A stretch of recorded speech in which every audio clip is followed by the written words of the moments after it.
هكذا بدأت أصدق أننا بالفعل نعيش اللحظات الأخيرة من هذا الزمان، فكل الأوصاف التي وصف بها الرسول صلى الله عليه وسلم نهاية الزمان تكاد تنطبق على ما نشاهده يحدث الآن حول العالم.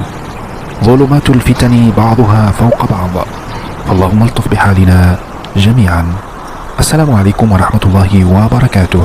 مرحبا بكل مشاهدي ومتابعي قناة كوارث وأحداث العالم. ننقل إليكم أحدث وأهم الكوارث الكونية، فإذا كنت مهتما بمثل هذه الأحداث لا تنسى دعمنا بالضغط على زر الإعجاب والاشتراك في القناة، وشكرا لكم جميعا.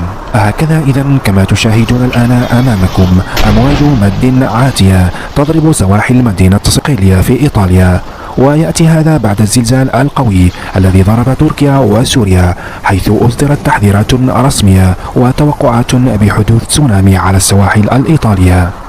مياه البحر خرجت بشكل مفاجئ إلى شوارع المدينة، كما داهمت المنازل والمحلات التجارية. وحسب هيئة الأرصاد الجوية قالت أنه حدث هذا بسبب المنخفض الجوي الذي قادم من وسط البحر الأبيض المتوسط، والذي من المنتظر أن يؤثر على الجنوب الإيطالي مع هطول أمطار غزيرة مصحوبة برياح قوية وعواصف رعدية.